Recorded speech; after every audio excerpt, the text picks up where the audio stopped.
Good evening. I'd like to call the November Yukon Park and Rec Board meeting to order. Please rise for the invocation by our own Brian Kelly, and please remain standing for the flag salute.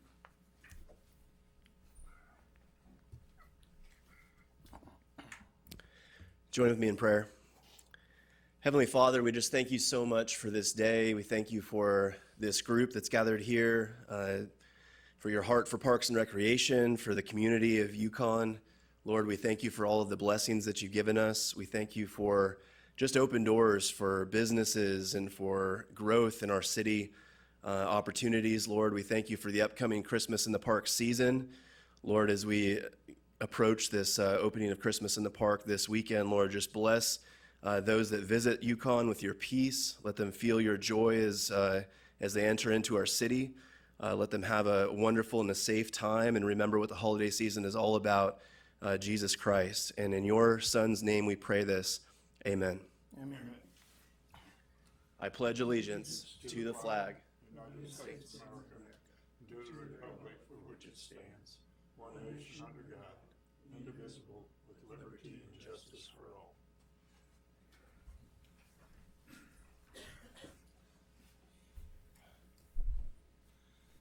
Nice job, Brian. Thanks. Okay. Please call the roll. Edwards, Here. Bauman, Here. Rhodes, Here. Sharp, Nelson. Here. Okay, we'll move on to item 5, visitors, special guests, or public comments. Anyone having an item of business to present to the park board that does not appear on the agenda, please come to the podium at this time. State your name and address. You're requested to limit your presentation to 3 minutes. Any item being presented must pertain to City of Yukon business. Okay, due to a lack of visitors or special guests, we'll move on to item 6. Approval of the minutes from September 17th, 2025. Do I have a motion? So move. Second? Second. All in favor? Aye. Motion passes. All right. Item 7, Park and Rec Department report and project updates. Ryan? Well, good evening. It's been 2 months since we last met, and a lot of fun has happened since then. So I hope you guys had dinner before you came, because I got a lot to share with you tonight. So lots of good stuff. You know, we've had the completion of 4 playgrounds in the last couple of months. We've had a lot of events and programs, staff accomplishments, and then the approval of funding for additional projects. So looking forward to diving into all that and sharing that with you guys. The big thing that's been going on recently is our 4 playground project that I know you guys have been a part of and seen all the information on over the last few months. But we were excited to be able to complete those projects a couple of weeks ago and open those playgrounds, and we actually cut the ribbons last night. So we'll have a video here in just a couple minutes about that, and you can see all the happenings from last night on that. But as you recall, the vision of these projects was to really a rapidly design and install $50,000 playgrounds with high quality and durable equipment that would benefit the community. So that was the challenge that we put before ourselves, and to be able to accomplish that was really exciting, and is already being a benefit to the community, which is really neat to see. And I think maybe the most exciting part of that is to be able to put those playgrounds in neighborhoods that didn't have playgrounds before that. So I'll share some of those comments with you as we go along in the meeting. But it's really neat to put them in these neighborhood parks that didn't currently, have a place to go and play. So that was really exciting. Like I said, we had the ribbon cutting ceremonies last night. We also had a bus tour. So we had anyone who wanted to sign up for the bus tour, they'd go to the Yukon Community Center. Parents would drop them off there. They got to do an art project where they colored in these park signs. So we had the names of the parks on there: Dickinson, Welch, Bledsoe, all the names on there, and they got to color those in and put their little spin on it, and they got a snack. And then at 3:15 they jumped on the bus, and we took them to the Greenbelt and all the other different locations, and just had a little fun bus trip for the kids that wanted to do that. So I want to share with you kind of the happenings of last night and show you the video of that so you can see what all happened last night.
So I can't say when I started here that I ever thought we would be at a point where we get to cut 4 ribbons in one night on 4 playgrounds. So it's exciting that we're to that point and have reached that level in our department. But you could tell how much it meant to the community. Some of the comments that we've heard, I mentioned, that these are neighborhood parks. One of those is over at the Greenbelt in an area that had the Greenbelt but didn't have a park, didn't have a playground to enjoy. And this mom reached out to us and told us, she had a little boy, 1 or 2 years old, and she said, now my son gets to grow up in a neighborhood that has a playground.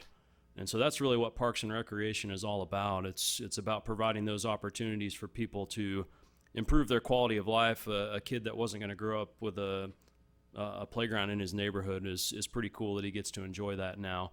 And so you can just see the Greenbelt is one of them, and Dickinson as well, that the people are just flocking to those playgrounds after school and jumping in and enjoying those. So it's been really cool to see the impact, and that's what's so meaningful about our jobs, is just to really see the impact that we get to make on a daily basis in what we do. So that was really cool. You got to see some of the designs in the video there. I've got a few pictures on the PowerPoint here as well that you can see. But if you haven't been out to them, I'd really encourage you to go out to them, because the pictures don't really do them justice.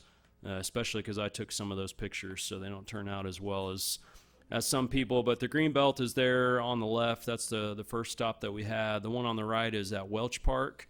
There, the one at Welch, we went with kind of a neutral color scheme on that one that fits in really well with kind of the natural feel of what Welch Park is, with the pond and the disc golf, and the pavilion there already has a green top on it as well. So it turned out really well. And each of these playgrounds is really unique, so we didn't design any of them the same. They're all different. They do all have swings and a play structure and all that, and places for parents to sit. But we try to design them all unique, because I think a lot of people in Yukon don't just go to one playground. They go to different parks, and they like to enjoy all of them. So to have a different experience at each one, I think, is really cool. And then on here, you've got Dickinson there on the left side, and on the right side is Bledsoe there. At Dickinson, we got to add a shaded area there with a shade covering that we'd already purchased previously, and that has really tied everything together there at Dickinson. And then Bledsoe is unique in that it was the one that already had some equipment there that we added to. So we had a small play structure and some swings already there. So we got to be creative with that one and add kind of an obstacle course type area, spinners, some different types of swings and things there. So as we move forward with additional playgrounds in the future, that's what we're going to have to do, is get creative, because it's not as easy as just put one playground there. There was nothing there, then you've already got equipment there that you've got to add to. So Bledsoe was kind of an interesting challenge with that. I tried to ask everyone that I could, which of these 4 was your favorite ones, and people have asked me that as well. And it's really, for me, and this is what other people have answered to me, it's what was the last one that I went to? Well, that was my favorite one. And then you go to another and you're like, oh, well, actually that one might be my favorite one. So I think they turned out really well. There were a lot of people involved in the process, and really appreciate that. Appreciate our department.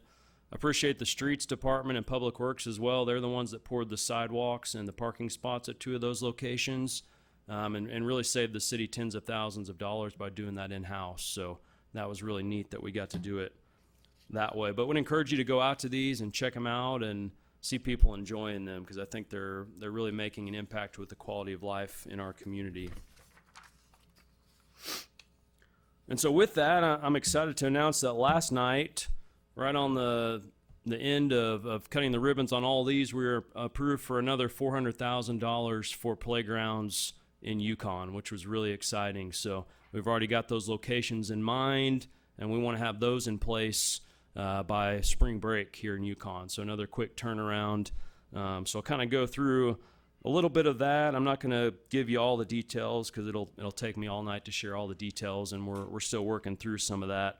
But we'll get $400,000. Also through this process, we're going to do some renovations with city funds for softball fields, and then adding a couple of soccer fields at Taylor Park as well. But some of the feedback that we've gotten through this process is, positive feedback, but also, hey, could you do this next time around? And that was, hey, could we get some equipment for some younger kids, like the 2 to 5 year old and younger age group? So with this round, we're going to look at a couple of locations for adding 2 to 5 year old playground equipment. And one of those spots is the library. The library has a lot of programming for that age group, and so we have a spot picked out just to the west of the library there to add a 2 to 5 year old play area out there in collaboration with the library. So really excited for that.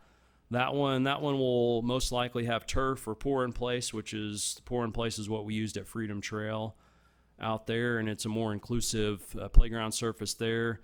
It would also have a fence around it because it's close to a parking lot right there in that area.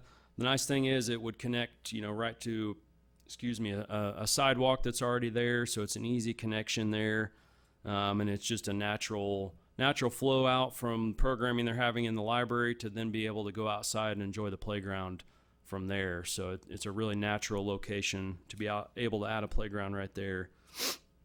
And you can look in your packets there as well.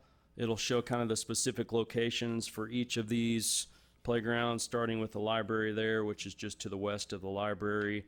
It also shows for each one of these locations kind of a ground level on-site photo of what it would look like out there as well. Kimball Park is the next location that we're looking at. At Kimball, we're probably going to do 2 different locations, one on the north side and one on the south side. So if you're familiar with Kimball, there is a play structure that's already there. There's some swings that we just added, and then there's a new shade structure right in that area on the south side of the park, just near the bridge there. And so what we're going to do is add a piece of equipment, probably an obstacle course type piece of equipment there just to the south of where the current play structure is. That way we don't, add anything that's already out there. We want to, add to it, not take away or put the same thing out there. So the structure that's out there is an older structure, but it's still in really good shape, and so there's no reason to remove it from there. So we'll keep that piece of equipment there and add to it there just to the south of it.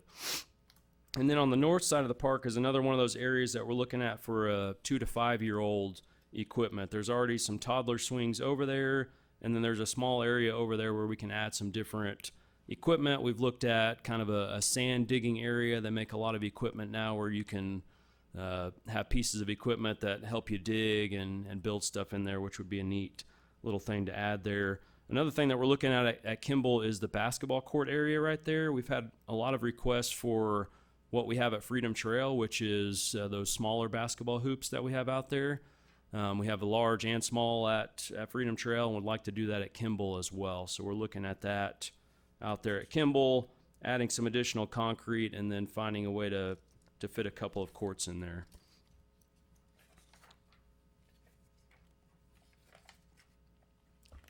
The next location is Sunrise Park. So there's also playground equipment that is currently there. At that location, the new equipment will go in that same spot where we currently have equipment. Some of it will stay and some of it will go. Some of it's not up to current safety standards. It was when it was installed, but it's not up to the safety codes now. So we'll be adding some equipment. Say that again? Cracking jokes over there, it sounds like. So, for example, the spiral slide on there needs to be replaced for one thing. There's also 3 swings in one bay there, and there really should only be 2 in one bay there, so that's something that we'll update. And then we have a dome climbing structure out there that we're looking at as well, with some options with that. And you can see some pictures there as you flip through your PowerPoint there. One big issue that we're going to tackle before we even jump into any of the play structure or any of that is the drainage out there. You can see in those pictures the water just drains from higher ground into that area and is taking the ground with it there. So we're going to have to do some drainage work, get that water going where it needs to go before we install all that new equipment. That way it's in good shape once we put the equipment there. City Park is the next one, and we have really 3 different locations that we're looking at City Park to choose one location from. One of them is just right by where right next to where the current play structure is by the YCC. It's a small structure out there. We could add some additional equipment there. And then we are also looking at to the east of the nature trails through there. So you've got a big tree line through there, some trails that go through there, And then you have a big, kind of big open space there that faces the neighborhood that's back behind there. So you've got that green box on your PowerPoint and then that yellow box there. The green is a little farther down towards the nature trails, and then the yellow is a little bit more up top on a flatter surface there. So we're looking at both of those, and we're looking at more of a nature-themed type playground. So things like a zip line or a treehouse style playground down there, really to build off of the nature that's down there. And you can flip through and see some of those locations at ground level. And then the last one that we're looking at, and this one is really dependent on funds and where we end up after those 4 playgrounds. At Hillcrest Park, if you remember, this is one of the ones that we installed probably a year and a half ago or so now, where it has monkey bars and a variety of different swings and those types of things. What we'd like to add there is a slide or a small play structure to really tie that whole area together and have the full effect of what people are looking for in a playground out there. So I'm excited for the possibility of that as well. It would just kind of tag on the west side of where that current playground is there. We'd have to move the bench swing there, but that's an easy thing to do. And then the last couple slides there are just the sports fields. So Taylor Park, we'll be adding a couple of soccer fields out there.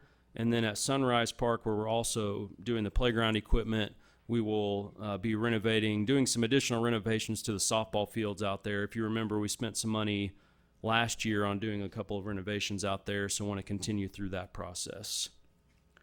Any questions about any of those locations, concerns, ideas?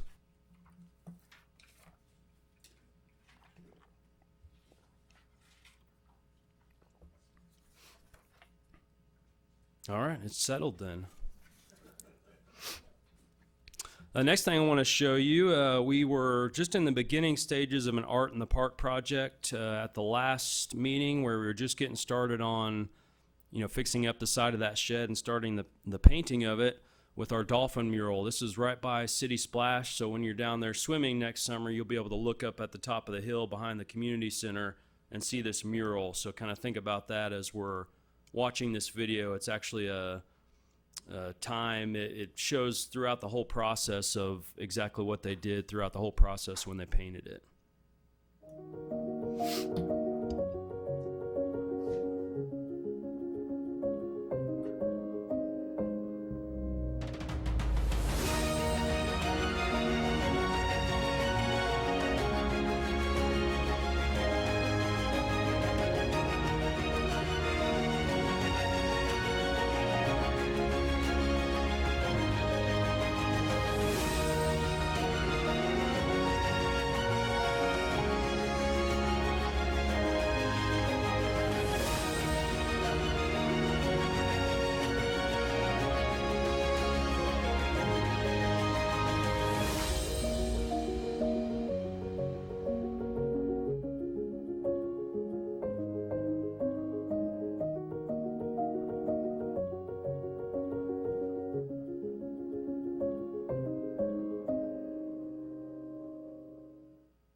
Isn't that amazing how that turned out? This is another one where I would encourage you to go out there and really look at it in person. You can see it really all the way from the other side of the park to the west of it. So it's really neat, and I think it's really going to hit home when people are down there swimming next summer. So excited about that.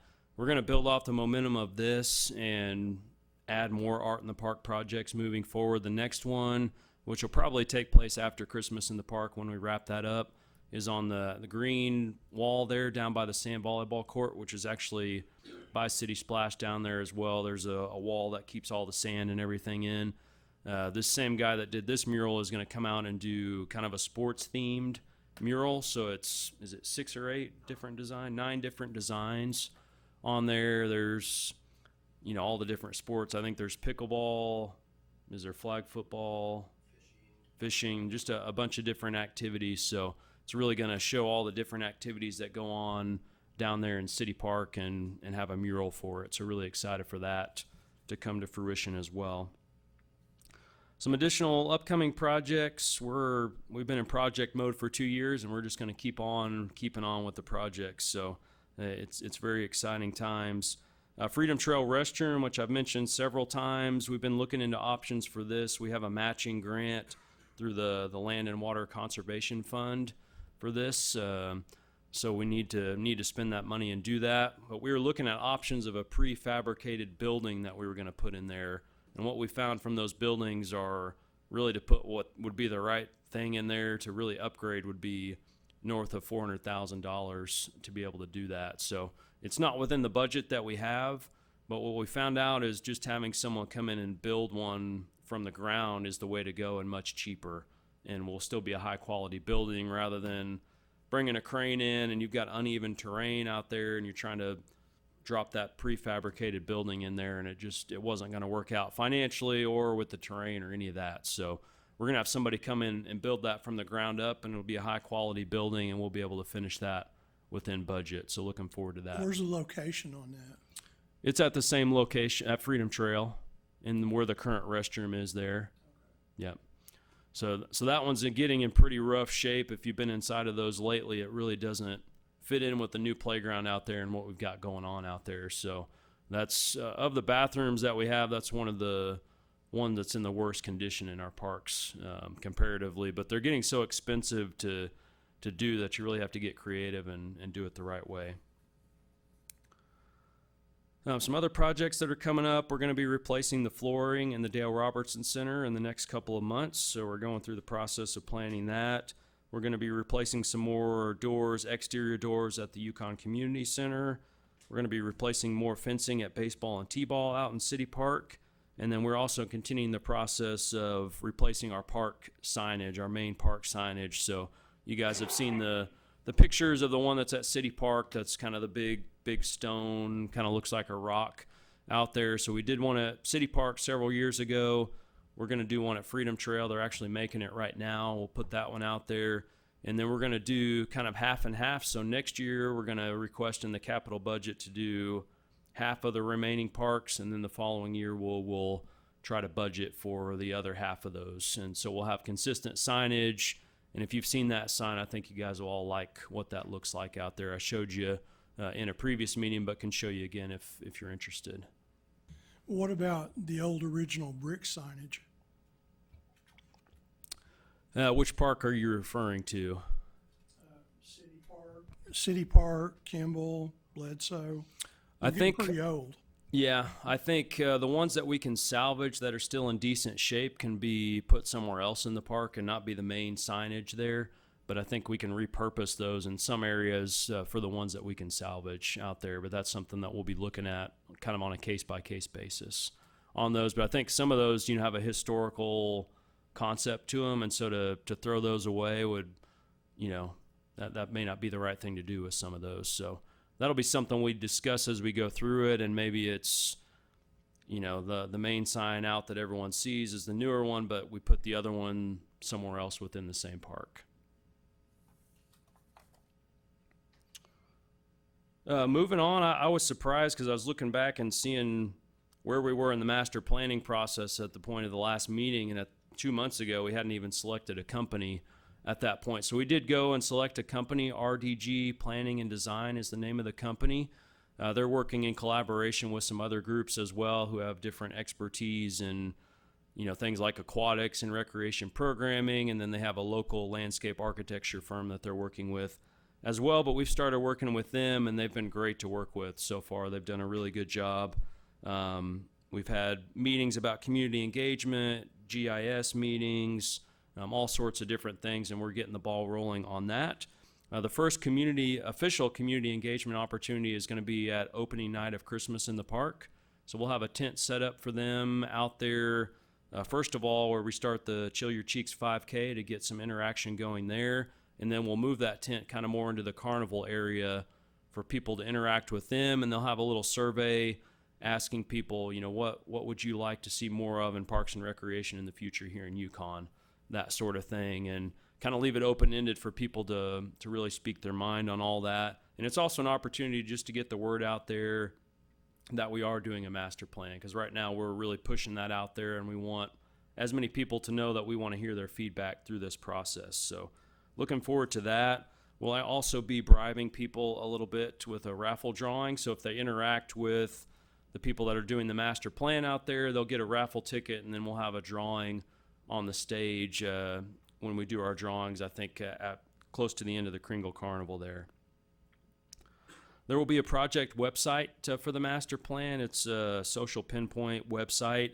It'll be kind of the hub of information for everything that they are doing, information we want the public to know, and then the public will be able to go on there and interact as well. So if somebody goes on there and, says we would like to have more trails, and someone can come on there and say, yeah, we would like that too, or they could disagree with them on there in a respectful way. So that'll be kind of the hub of information. It'll also be, we'll announce community engagement opportunities on there. We'll provide any data or information that we've received from the public on there as well. So RDG will be working on that website and putting all that information out there. And so it's getting ready to go live as we go into opening night of Christmas in the park. Are they planning any like town halls or any maybe virtual meetings or anything? Yes, that'll be part of the process as well. Those haven't been scheduled yet, but we'll have one probably at the community center or somewhere like that, and then there will be virtual options as well. What we don't want is, for someone not to be able to come in because they can't make it out to the meeting. So I think the virtual option is really important. And then they'll have electronic options to be able to reach out to us, or they can come in person. We want to give every avenue of communication possible for people to communicate and engage with us. So I think that's really important. RDG will be in town December 8th through the 10th as well. So that's going to be the time when they come in and do the initial advisory committee meeting. So we've established an advisory committee that includes like the Yukon Public Schools superintendent, the Yukon Soccer Club. We have the chamber president on there. So a lot of the people in the community that we can interact with that will have different opinions, and will also be able to help us get this information out to the public and engage with the public with us. So we're excited for that. We obviously also want you guys as a park board to be involved in this process as well. So if there is a time, December 8th through the 10th, that you would like to sit down with the project managers for the master plan, please let me know, and we can arrange for a time. And if those dates aren't available, they're happy to meet at a future time in Yukon, or they're happy to Zoom in and have those meetings with you as well. So if there's a time that you'd like to meet with them, I would encourage you to do that early on in the process so they can start thinking in that direction. But that's an opportunity for each of you to get involved in this process, and obviously would love for you to provide your input. Any questions on the master plan? And you said they were going to have a tent out for the opening weekend? Yep, so they'll For be Chill out Your Cheek and for Chill Your Cheeks. Yep, they'll be out there for that opening kind of area where we have a big crowd of people just waiting for the race to start. Once the race starts, we'll move that tent to a place where more people will be later in the evening as well, to give them a couple of different opportunities there. Special events. So we've had a lot of special events since the last time we met, from Chisholm Trail Festival, Mummy and Son Masquerade, Spooky Senior Social, Pumpkin Harvest Craft Festival, and Patriot Project. So I'm just going to click through a few slides here so you can see some pictures from those. That's at Chisholm Trail Festival and some of the unique activities that we have out there going on. You can see the pie eating contest going on there. You can see some archery going on. You'll see some carriage rides there, cow milking, panning for gold. So just a lot of different unique activities from way back in the original days of the Chisholm Trail, and everyone I know enjoys that event and what it's all about. This is a video from the Mummy and Son Masquerade, which is an event for moms and sons to come out and enjoy a night together. And I'm going to play a video for you for that event.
So you can see that event was a lot of fun.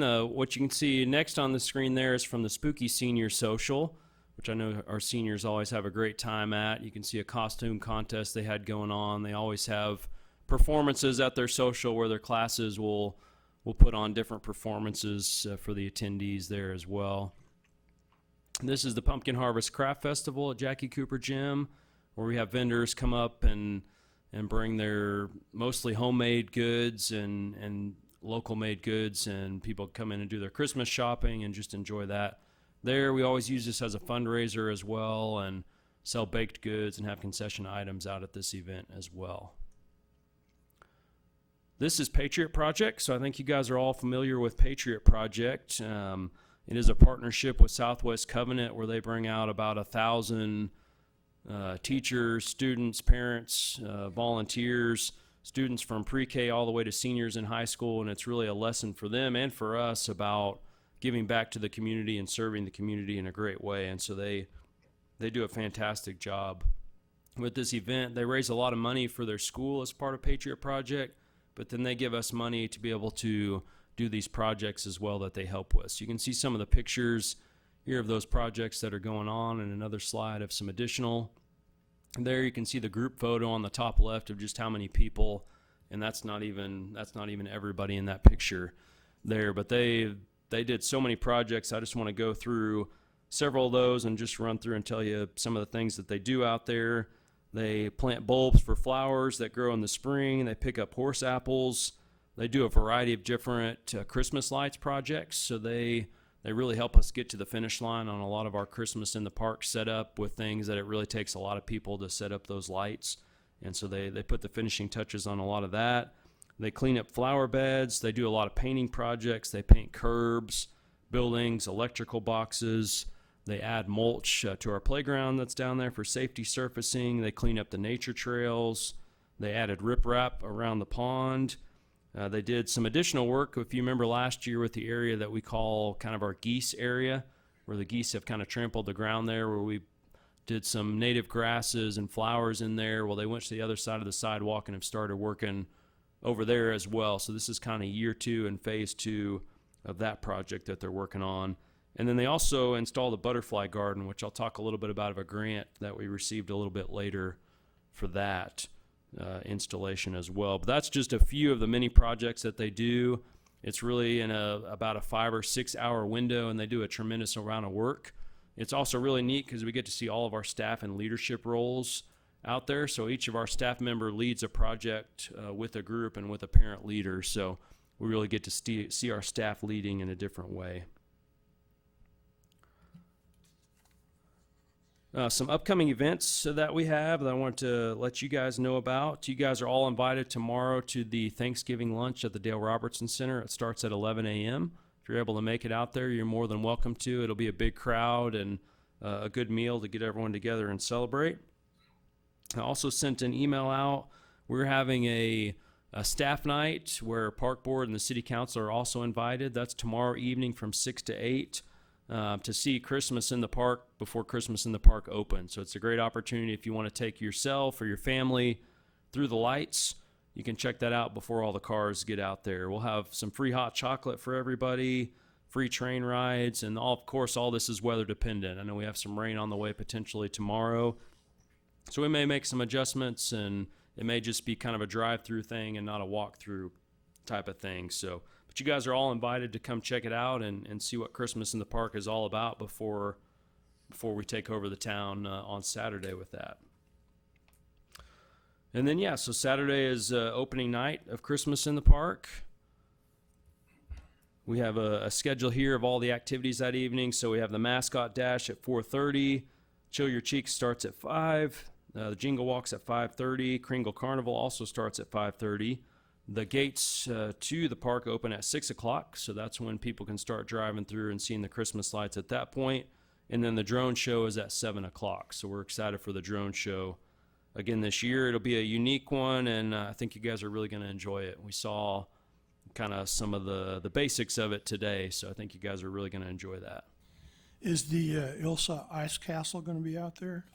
Yes, that will be out there as well, so we're excited for, I think that's year 3 of that again. So it's just gaining steam every year. So we're excited for opening night. We're also excited for the Mayor's Great Christmas Quest. This is the second year of doing that.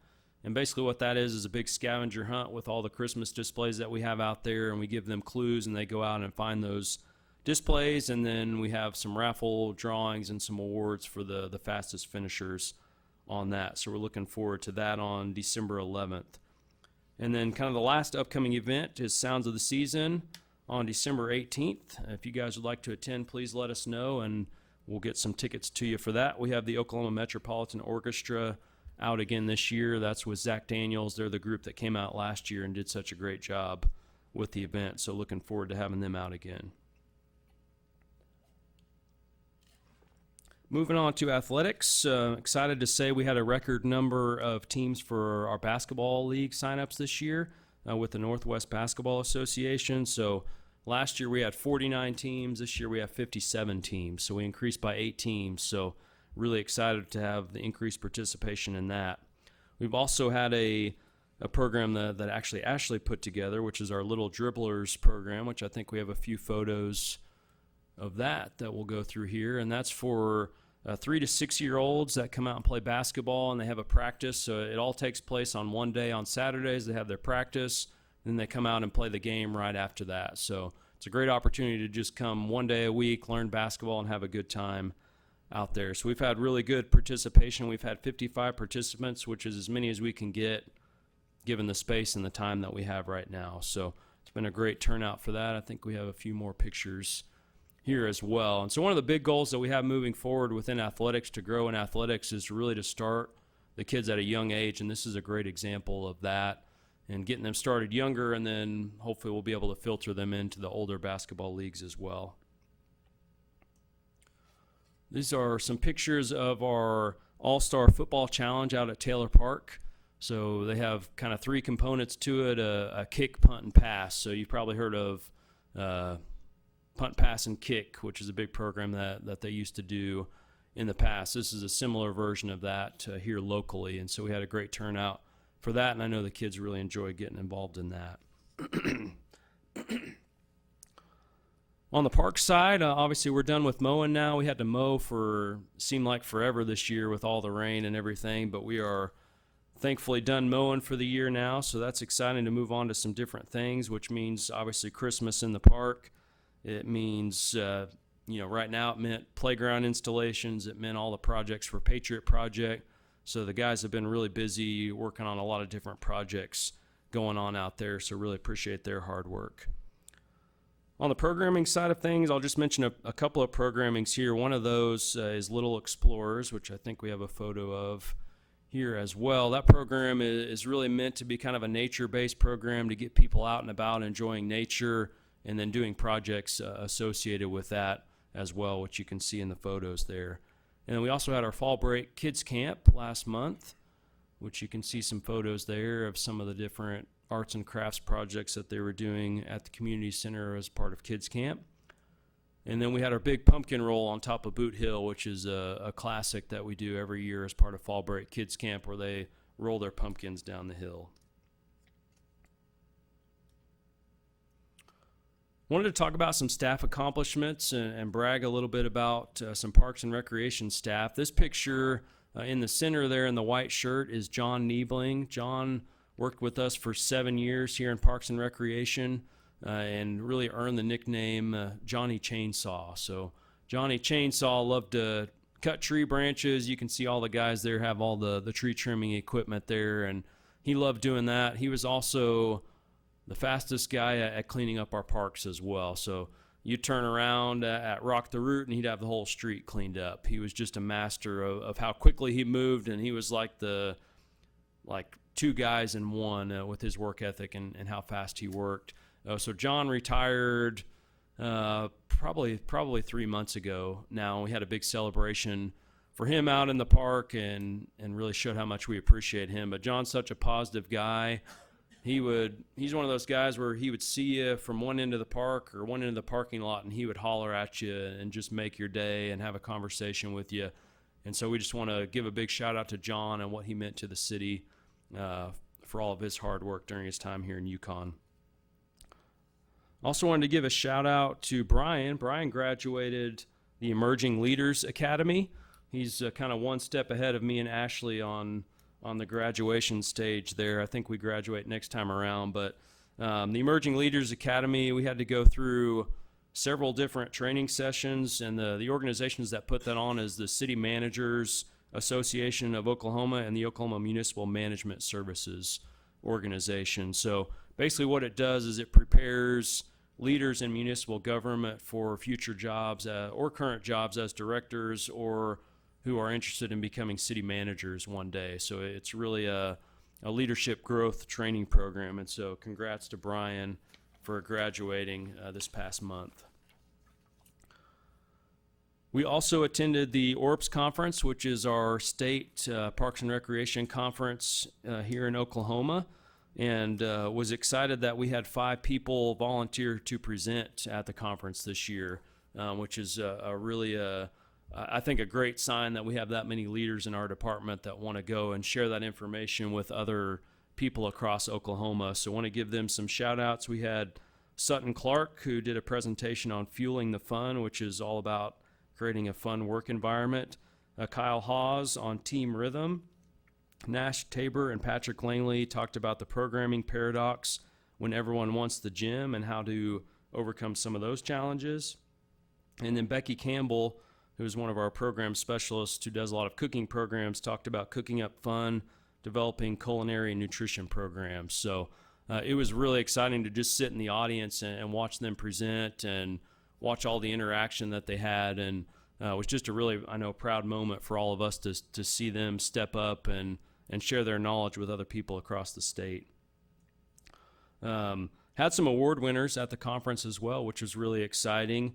Hate to shout out to Brian twice in one meeting, but looks like I'm going to have to. Brian was the vice president of ORPS for the last 3 years and has done a tremendous job in, working on the culture of ORPS and putting conferences together and attending board meetings and really helping us grow Parks and Recreation across the state. So Brian thought he was done as a vice president, but he's decided to throw his name in the hat for president-elect in a 3-year presidential term now. So we'll go out to vote for that, but I'd be shocked if he wasn't elected president as well. So it sounds like he's got another 3 years of service coming up. So appreciate him. I think we've got some photos for that as well. Yes, that's Brian there on the bottom receiving his award. On the right there is Patrick Langley. He is he's been in several different leadership positions in our department, but he is currently our special operations supervisor over special events. So he won Young Professional of the Year in Oklahoma Parks and Recreation. So very much deserved, and was excited for Patrick to win that award. And then on the upper left there, our parks maintenance team, they have a maintenance rodeo every year where they kind of work on different maintenance skills like driving a nail. They do a kind of an obstacle course on a lawnmower where you can't knock the tennis balls off the top of a cone. They have a leaf blowing course where they have to blow a tennis ball in between a bunch of cones. And so some fun things like that. And our parks maintenance team got 3rd this year. So I was really excited for them to show off their skills over in Tulsa.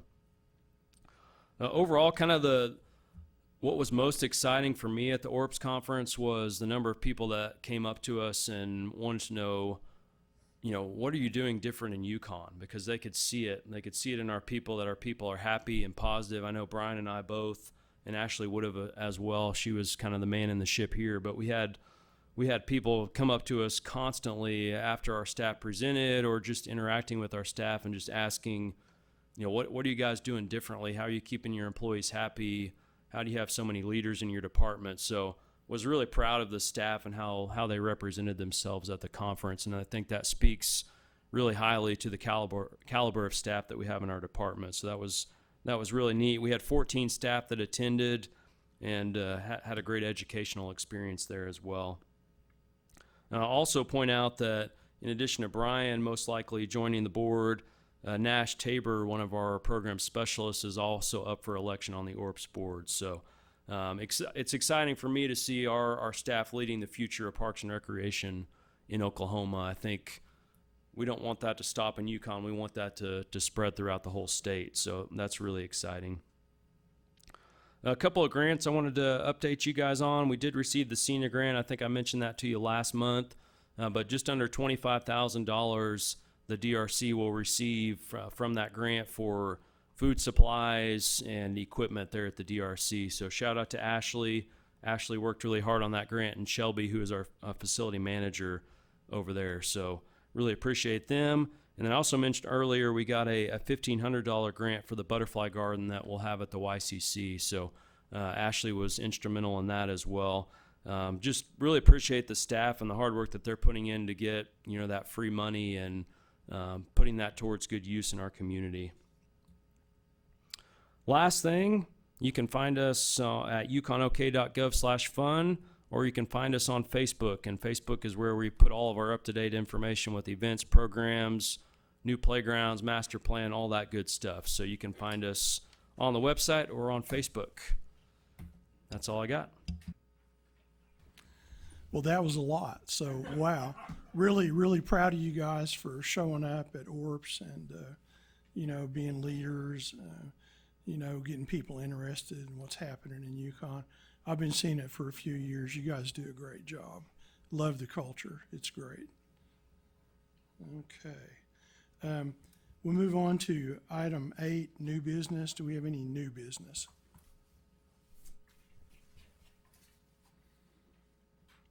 Okay, seeing there's not any new business, we can move into item 9, open discussion. So this item is reserved for announcements, recognitions, et cetera, not intended for the conduct of city business by members of the public body.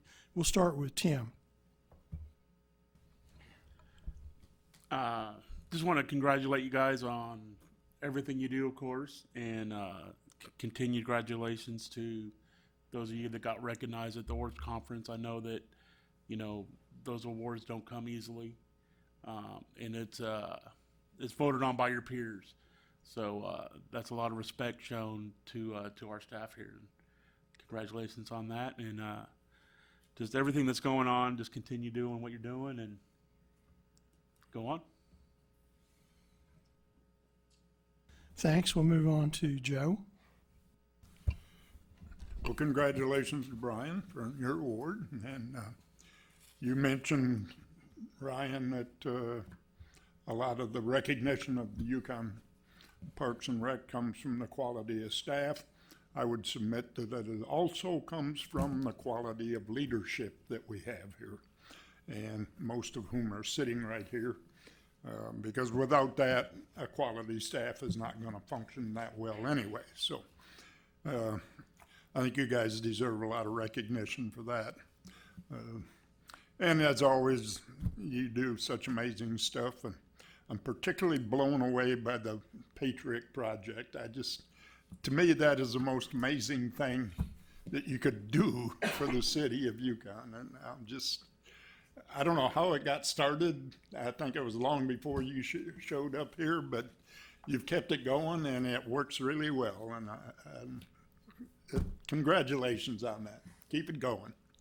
That's it. Thank you. And our friend to the north, Stephen.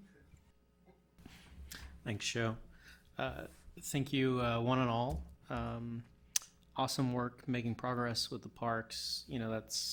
It's easy to sit here month over month and see the progress that's being made. I think the 4 parks coming together so quickly and so well, is a testament to y'all's work. And I know it may be a little bit, y'all are a little bit closer to the ground on that, a lot closer to the ground on that. But it's hard when you're doing it day over day over day, and it's like you're in the grind. And it's good, I think, to step back and look back at all the progresses that's been made, and y'all continue to make awesome progress. I'm really encouraged by the news from last night. So thank you to the City Council for approving that. I think that's, again, a testament to the organization and leadership that y'all are putting forth. really love the art in the park. I haven't seen it yet, but it's on my list to make it out there. I love the ideas behind that, and again, look forward to the future work that y'all are putting together there. As Joe mentioned, Patriot Project, really love that partnership. Thank you to Southwest Covenant Schools for doing that with us. Thank you for the department for helping to facilitate that and working with those students and parents and staff on that. It's an awesome thing, as Joe said. Again, really encouraged by the participation at the ORPS conference. I think it's again a testament to y'all's leadership that so many of members of our department are going there and taking an active role in that. And finally, really looking forward to the opening of Christmas in the Park. So great job. I like to say that I know this is a dark time of year with the change in time and just the season, but it's also an awesome time of year with the lights. Shop Yukon. Joe? All right, thanks, Stephen. I'll wrap it up with just a few points. I want to note that this meeting marks the end of my 25th year on the park board. So I've seen a few things, and it's been a lot of fun to see what goes on. I have to say that the Parks Department is in the best shape I think I've ever seen it in over that period of time. And change isn't always easy, but sometimes change is good, and we had a lot of change. We got very organized, and there was a lot more transparency from the city. We got better funding, and I just love seeing what we can do. So this last example of what we did last night is a totally different approach, which, coming from the history that I have, you try to pass bond issues or things like that for big, huge projects that will draw people in, right? So what we're doing now is, we're not making the people come to the parks, we're taking the parks to the people, putting those small pieces out in the neighborhoods, walkability, access. I mean, it's awesome, and every one of those brightens up the spot it's in. So very, very proud of all that work, and then the continued support from the council. Really want to appreciate the city council and the city manager for their support of our current park and rec department and our facilities. So just again, great job for you guys at ORPS. I mean, those are the kind of things that you're going to have people knocking on the door if any openings do come up. Coming out of a flat budget year, we had to make some hard decisions, but the quality over quantity makes sense. Some of those events had gotten a little stale. Tradition's one thing, but somebody told me last night that opens up new ideas, opens up spots for new ideas. So that was Brian, so, and those new ideas actually come from the park employees and leadership. So really, really happy that we're sitting where we're at. We've done a lot. We've got a lot more to do. The master plan keeps me really interested in sticking around for a while to see how that works out. So with that, I'll say that the date and time of the next meeting is Wednesday, December 17th, 6 p.m. here. Do we have a motion to adjourn? So moved. Second? Second. All in favor? Aye. We are adjourned. Thank you.